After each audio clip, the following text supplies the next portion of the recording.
সেই লোকদের দেখো যাদের ভাগ্য তোমার চেয়ে খারাপ।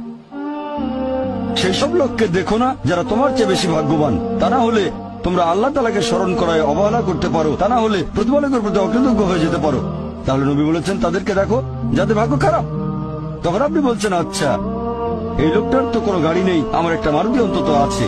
তাকে দেখবেন না যারা সে মার্সিডিজ। ও আমার মার্সিডিজ নেই কেন? ওই লোকের গাড়ি নেই, আমার তো একটা আছে। আপনি আল্লাহকে ধন্যবাদ জানাবেন।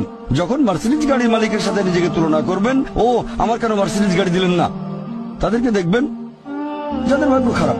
তাহলে আপনি আল্লাহ সুবহানাহু ওয়া তাআলাকে স্মরণ করছেন। আর এটাই বৈশিষ্ট্য মানুষের। এরকম একটা গল্প যে এক লোকের মনে অনেক দুঃখ, কারণ তার কোনো জুতো নেই। তারপরে সে একটা লোককে দেখলো যার একটা পাই নেই।